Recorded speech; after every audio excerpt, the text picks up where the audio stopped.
¿Cómo están? Bueno, Amia Srinivasan de University College London escribió un paper muy interesante titulado The Aptness of Anger o la aptitud de la ira, donde de algún modo intenta mostrar que hay una especie de pérdida moral si un sistema político obtura completamente la expresividad de la ira en términos políticos, digamos, que aunque pueda ser contraproductiva, la ira tiene cierta aptitud moral que habría que intentar conservar. Es decir, que ese es un paper que de algún modo intenta hacer lo que dije en el video anterior, ver si se puede balancear un conjunto de intuiciones opuestas. Por un lado, unas que tiran en favor de darle cierta cabida, expresividad política a la ira, no al odio, repito, y por el otro lado aquellos que intentan directamente desterrar la ira. Pero bueno, en este último video no voy a hablar de ira ni de odio, sino que quiero cerrar, digamos así, este ciclo de videos sobre mi seminario, refiriéndome a una especie de tríptico conceptual que operan en otra frecuencia, porque remiten a otras emociones que podríamos llamar opuestas a las que obsesivamente me he dedicado en los 9 videos previos. Y me refiero al tríptico amor, perdón y compasión. Bueno, en algunos artículos el antropólogo argentino Grimson manifiesta una preocupación antropológica, política, vital sobre el problema del odio en Argentina, ¿no es cierto? El odio a veces enfocado con epítetos como los planeros o los choriplaneros, el odio hacia cuestiones de género, vinculadas al género, el odio a los pobres, etcétera, etcétera, ¿no? Una emoción que se alimenta a su vez de otras, ¿no es cierto? De cierta idea del miedo que lleva a cierta estigmatización, etcétera, etcétera. Y él en un artículo que les voy a compartir en el aula virtual, termina una entrevista de una manera muy sugestiva, diciendo que al odio la única manera de enfrentarlo es con una ética de la templanza, dice Grimson, o mejor dicho, con una épica de la templanza, o sea, con un esfuerzo heroico a ser templado y a responder con moderación, con pasiones serenas, al odio, que es una pasión extraordinariamente turbulenta. El odio es una emoción que, pese a que algunos teóricos dicen que tiene algunos efectos racionales, como he dicho, parece de algún modo sesgar considerablemente eso que Aristóteles pedía a la hora de obrar moralmente, que era discernir, percibir correctamente lo que era el caso. De modo que ahora, a la luz de esta frase citada de Grimson, voy a referirme en este video brevemente, porque desde luego es un tema complejo, porque refiere a 3 emociones, al amor, al perdón, o a las emociones experimentadas al perdonar y a la compasión. Las 3 de algún modo están vinculadas de diversos modos. Y quisiera empezar por la idea del perdón, recordando algunas cuestiones sobre el perdón en el libro Ira y Perdón de Martha Nussbaum, que por eso se llama Ira y Perdón, porque en Ira y Perdón Nussbaum presenta en lo que podríamos llamar el método predilecto que Nietzsche nos legó, una genealogía del perdón. Y en esa genealogía del perdón, que parece haber una especie de intuición de que el perdón convoca de algún modo a un cese de la ira, convoca a una moderación al menos, si no erradicación, de los deseos de venganza. Sin embargo, dice Nussbaum, hay dos ideas muy diferentes de perdón en la literatura filosófica, en las tradiciones filosóficas. Por un lado, lo que ella llama el perdón transaccional, y por el otro lado, lo que ella denomina el perdón incondicional. Al primero lo ve mucho más problemático en términos morales y políticos que al segundo. El perdón transaccional, para Nussbaum, es básicamente aquel perdón arraigado en la tradición judío-cristiana ampliamente considerada ahora. Es un perdón que exige de parte del que va a ser eventualmente perdonado un reconocimiento sincero de su falta, de su pecado, de su transgresión. Es algo que, por ejemplo, en algunos juzgados militares, algunos militares juzgados argentinos, pocas veces se vio esa expresión de reconocimiento de haber cometido algo atroz moralmente, salvo con algunas excepciones un tanto vacilantes. Por ejemplo, recuerdo a Scilingo. Es decir, el perdón transaccional en la tradición judío-cristiana entonces requiere del que va a ser eventualmente perdonado reconocer genuinamente, en una especie de acto de sinceridad, sin reservas mentales, que ha cometido una ofensa moral. Reconocer la gravedad de esa ofensa, la cuantía de esa ofensa, es decir, que ha herido a otros injustificadamente. Sin embargo, ese modelo, que es un modelo, digamos, una traspolación del modelo de la ira divina que plantea al comienzo del video anterior, o sea, reconocer frente a Dios nuestros pecados, tiene uno de los problemas congénitos, dice, que tiene Martha Nussbaum, esa clase de perdón desde el punto de vista normativo, es que obliga a una desproporcionada humillación de parte del que va a ser perdonado, genera una especie de superioridad moral en el que perdona, y eso es un problema para la filosofía política, sobre todo si es una filosofía interesada en trazados de simetría o de igualdad entre sus ciudadanos. Y por eso quizás sea más promisorio la idea de perdón incondicional, o sea, como el sintagma lo dice, un perdón no sometido a la condición de que el perdonado se humille.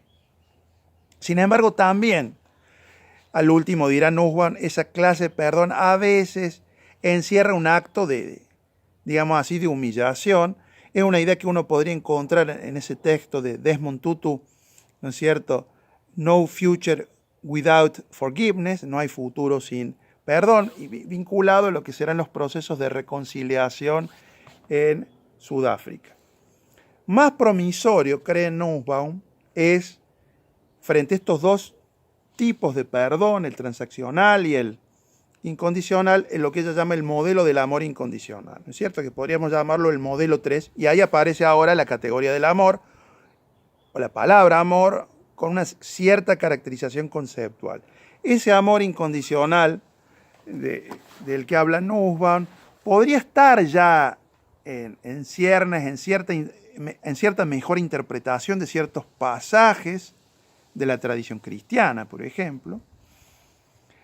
Nada más que son pasajes a veces oscurecidos o silenciados por ese proceso de publicatio sui, del pecado, de exhomologesis, del que habla Foucault, ¿no es cierto?, de los catecúmenos, ¿no es cierto?, de los monjes. Esa forma de humillarse que de alguna manera va a terminar generando una arqueología de un tipo de subjetividad, inclusive moderna.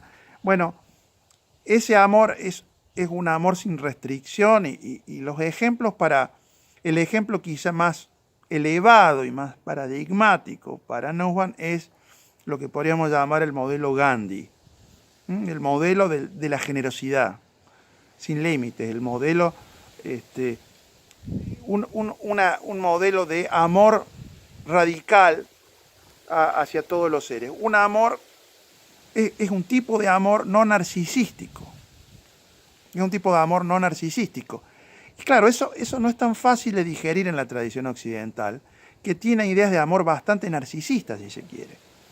Pensemos, por ejemplo, en un ejemplo de amor, como es el amor que surge de la amistad, o de la relación de amistad. Si uno repasa Ética Eudemia, de Aristóteles, o de Amicitia, de Cicerón, hay allí una especie de idea, o los ensayos de Montaigne, hay una idea, digamos así, especular del amor de los amigos, una idea de espejos. El amigo es casi como otro yo. La idea, esa metáfora aristotélica de un alma en dos cuerpos, pero ese amigo en el sentido fuerte, en el sentido pleno de la palabra amistad, no en el sentido crematístico de amistad, tengo un amigo que, digamos, me es conveniente para ciertos fines, una amistad más instrumental, no, la amistad más categórica, si se quiere. Esa amistad fuerte es una amistad, podríamos decir, también narcisística. Ese otro, esa alteridad, enigmáticamente es como un otro yo. Hay como un juego allí de espejos. La idea, en cambio, de amor, que está en la obra de Nussbaum, Ira y Perdón, de amor incondicional, parece más bien amor, digamos así, el amor del budismo. Si hay algo en la tradición filosófica, digamos, antinarcisístico, es el budismo. La comprensión que tiene de la mente el budista es una comprensión muy extraña a nuestra tradición. El budismo no podría tener algo así como un Fichte, donde el yo estructura todo el haz de percepciones y de categorizaciones del mundo. El yo se disuelve en el paisaje del budismo, o se intercambia con otros. Es decir, por ejemplo, pensemos en un diálogo típico del budismo zen entre Guillermo y Pedro, y Guillermo le dice a Pedro: hola, yo soy Pedro, y Pedro le dice a Guillermo: hola, yo soy Guillermo. ¿No? Esa idea de la intercambiabilidad de nombres muestra una pérdida digamos así, de la idea del nombre como una posesión que me identifica de una manera rígida. Yo puedo ser el otro y el otro puedo ser yo. Es decir, hay una idea de vaciamiento del yo, y hay un vaciamiento en las cosas mismas, ¿no? Quizá hay algo ahí también, quizá en la filosofía occidental, pienso un poco atrevidamente, en cierta interpretación que uno podría hacer de Heidegger, del ser en el mundo, el ser, digamos así, un poco conectado de ciertas maneras interesantes con las cosas del mundo, con la cotidianeidad del mundo. Y no es casual que Heidegger haya sido traducido al japonés, por ejemplo, muchas más veces que Hegel. Pero ahora no voy a explorar esas conexiones eventuales entre Heidegger y el budismo zen. Pero hay en esa idea de amor incondicional, repito, un vaciamiento del narcisismo. Y una idea inmediatamente asociada a ese amor incondicional, y a veces entreverada también con ciertas ideas normativas sobre un perdón incondicional, es la emoción de la compasión, la que surge ahí, ¿no? Otra emoción altamente compleja, sobre la cual la tradición filosófica revela una enorme y compleja literatura, desde, por ejemplo, el trabajo de Séneca, de Clemencia, hasta toda la literatura filosófica, digamos, hasta nuestros días, donde se trata de distinguir compasión del principio de simpatía en Hume, de lo que se denomina en filosofía de la mente analítica actualmente empatía, la idea del espectador benevolente, pero básicamente la idea in nuce de compasión, en tanto que emoción, una idea que en la tradición occidental fue incorporada claramente por Schopenhauer, es la idea de que uno, si es un agente moral pleno, mucho más completo, debería, como parte del despliegue de sus virtudes morales, sentir compasión frente a la mala suerte moral inmerecida de otros. Y es una emoción exactamente opuesta a la malignidad, que es alegrarse por la desgracia ajena, ¿no? Experimentar gozo por la desgracia ajena. La compasión va en riendas exactamente opuestas. Hay, sin embargo, por supuesto, muchos problemas en la compasión. Uno es qué significa merecer o no merecer algo, qué significa merecer un mal o no merecer un mal. En el ámbito de las instituciones políticas, por ejemplo, de lo que significaría ser un juez, que es también una institución de tipo político en un sentido amplio de la palabra político, hay sendos trabajos sobre la compasión judicial, sobre si esta sería una emoción admisible en una institución como la judicatura, y en caso que lo fuera normativamente, en qué circunstancias los jueces deberían ser compasivos. Hay allí, por ejemplo, una subtrama bastante específica al respecto de lo que se conoce en la literatura jurídica como la pena natural, que son aquellas hipótesis donde el juzgado, el reo, ha cometido una transgresión muchas veces involuntaria, culposa, y de manera que la pena que él siente, la natural pena que él siente, el remordimiento moral, parece ser suficiente como para considerar un agente moral que ya ha cumplido con la autoatribución de responsabilidad y por lo tanto el juez no debería castigar, ¿no es cierto? De modo que algunos suelen asociar esa institución jurídica, la pena natural, con el problema de la emoción de la compasión, que en el ámbito judicial podría ser un problema si la compasión se ve como una emoción que afecta de alguna manera la imparcialidad del juez. De modo que, para decirlo de una manera mucho más resumida, desgraciadamente resumida y muy general, a las emociones que traté en términos morales y políticos, de la ira y del odio, habría que contrabalancearlas con las emociones del amor, con las emociones que se experimentan al perdonar y con las emociones que se experimentan en la compasión. La compasión, sin embargo, nuevamente, como lo dije con respecto al amor, puede tener una versión solapadamente narcisística y una versión no narcisística. A veces la compasión, en términos occidentales, por ejemplo, la compasión que uno experimenta en las tragedias griegas, es más que una compasión, el temor a verme en la misma situación que el héroe caído, ¿no es cierto? De modo que para algunos sería una manera defectuosa de experimentar la compasión. En cambio, para otros, el modelo de la compasión budista es un modelo no narcisístico que revela una disciplina mental mucho más cultivada, digamos así, normativamente mucho más perfecta que la compasión en términos narcisísticos.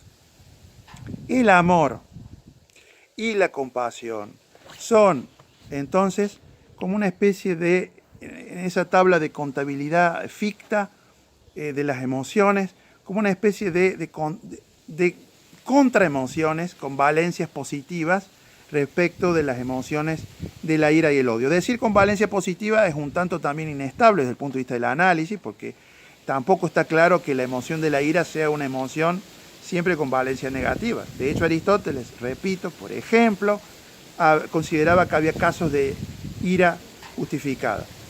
El amor, a su vez, no solamente puede revelarse en este modelo de, digamos así, de un perdón incondicional y irrestricto, puede vehiculizarse mediante el ejercicio de la compasión privada, de la compasión judicial, sino que también puede tener otras derivas o consecuencias en el ámbito político.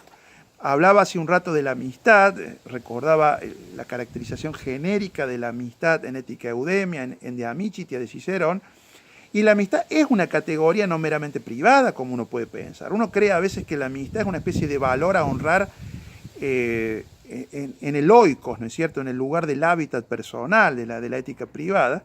Sin embargo, también la amistad tiene un enorme rédito conceptual en el ámbito político. Y no en vano, Jacques Derrida escribió Políticas de la Amistad, donde aborda, desde su peculiar, digamos así, método deconstructivo, digamos así, el costado político de la amistad, no el costado solamente privado, ético privado de la amistad. Y por ejemplo, cuando él analiza los procesos de la Revolución Francesa y una idea un poco así familiarmente asociada a la idea de amistad en el ámbito político, como es la idea de fraternidad, como esa idea de fraternidad en esos procesos de revolución todavía sigue siendo demasiado restrictivo en términos de reconocimiento de la valía de otros seres. Por ejemplo, de las mujeres. En la idea de fraternidad de la Revolución Francesa, las mujeres tienen un escaso papel. Las mujeres todavía no forman parte en esos discursos, no tienen un estatus así, más que, diría yo, muy parecido al de los animales no humanos en ese momento. salvo con algunos ejemplos ilustrados así, de primeros brotes así feministas, la mujer no entra en ese concepto de amistad política de una manera clara en el concepto de fraternidad manejado por los revolucionarios franceses. De manera que la amistad es una categoría también vinculada al amor en sus diversas versiones de amor con un costado político interesante a explorar. De hecho, y hablando de los ribetes políticos de este concepto, de esta categoría, recuerdo que ya en teoría de la justicia, John Rawls, en la tradición liberal y en la tradición de la filosofía política más analítica, habla de una amistad cívica, de la necesidad de una amistad cívica, que parece ser una especie de revulsivo contra aquellos fenómenos que hoy vivimos contemporáneamente bajo la etiqueta de polarización, grieta, etcétera, etcétera, que parecen a veces tornar abisales los vínculos comunicativos entre los interpelados. Y es muy interesante hablar de una especie de ética comunicativa, porque aquí uno podría hacerle una crítica a la ética del discurso toto genere, por ejemplo, la ética habermasiana, que pareciera estar más centrada cuando analiza el intercambio de actos de habla, el intercambio de argumentos, del mejor argumento, en la consideración de los potencialmente afectados, parece jugar un papel muy menor o nulo, casi diría yo, la cuestión de las emociones. Por lo tanto, pareciera, por ejemplo, para un caso muy concreto, que al que odia se lo puede contrarrestar con argumentos racionales. Y eso parece bastante contraintuitivo y además parece contradecir la fenomenología reconocible. En la fenomenología reconocible, los que emiten discursos de odio, incluso que se creen altamente intelectualizados para hacerlo, de manera falsa, porque ni siquiera son intelectuales y son gente que no tiene una capacidad realmente articulada para argumentar, pero creen hacerlo. Pero sin embargo, vencerlos no depende de un mejor argumento, porque parece que allí uno se enfrenta a una especie de costra, de corteza férrea, de perímetro de diamantes, que no permite que ningún argumento, que ninguna razón, por muy bien estructurada que esté, por más que haya un encadenamiento de premisas al estilo modus ponens, por más que se satisfagan las leyes de la reducción al absurdo o de un modus tollens más complejo, de ninguna manera, por más que haya actos de sinceridad en el que contrarrestan los argumentos del odio o los pseudoargumentos del odio, parece no haber eficacia causal en que el que odia revise sus creencias y sus emociones. Por lo tanto, el otro candidato que quedaría sería el de contrabalancear al odio con, como dice Grimson, con la épica de la templanza, con las emociones. Y eso es algo que parece no cumplirse en las propuestas de ética del discurso. Ahora, desde luego que el tema del amor y del perdón y eventualmente de la reconciliación tienen una notoria y pasmosa complejidad filosófico-política. Yo ahora, simplemente para recordar y no desarrollar in extenso, solamente recordar la interesante discusión que en algún momento mantuvieron en la revista Discusiones, publicada por la Universidad Nacional del Sur de Bahía Blanca, por un lado Diego Tatiana y por el otro lado Claudia Gil, donde el eje de esa discusión publicada en esa revista era cómo fundar una comunidad después del crimen. Es decir, la pregunta era una pregunta normativa referida al contexto de cómo fundar una comunidad política después de lo que había ocurrido con la dictadura militar argentina de los 70.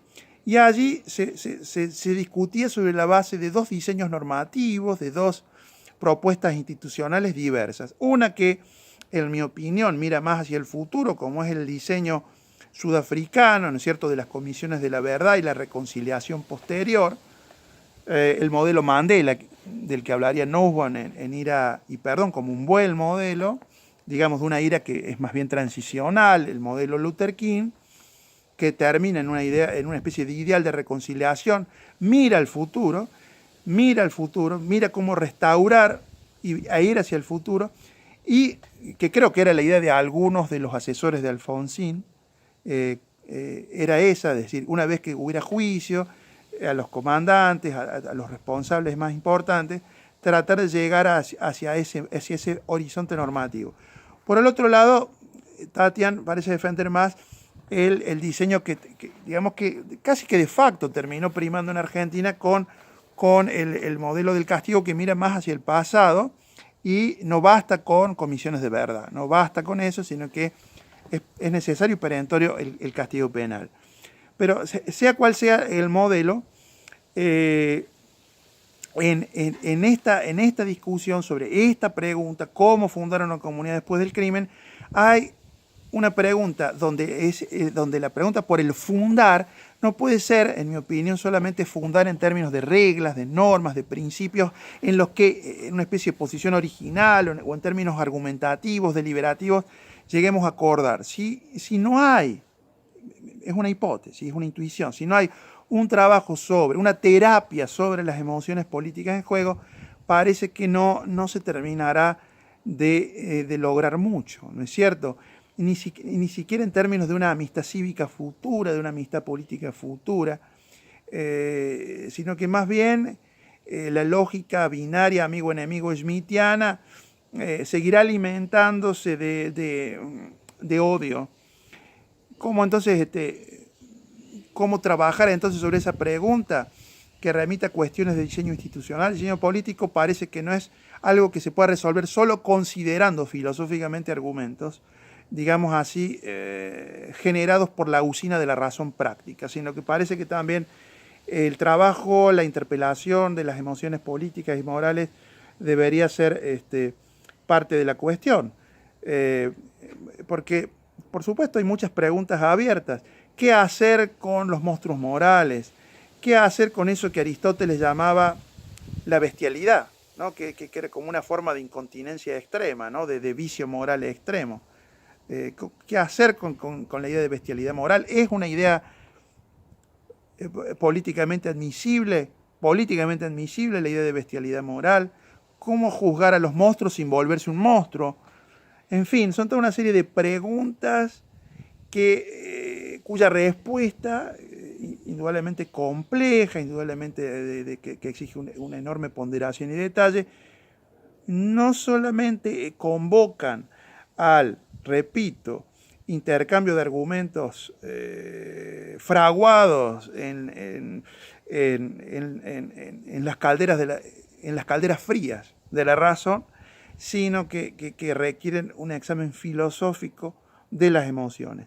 En este caso, del papel que podrían jugar o no, y bajo cuál caracterización, las cuestiones del amor, del perdón y de la compasión.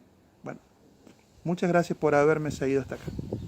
Seguiremos profundizando cada aspecto con mucho más lupa analítica, con muchas más distinciones en el aula virtual y en los encuentros por Skype. Gracias.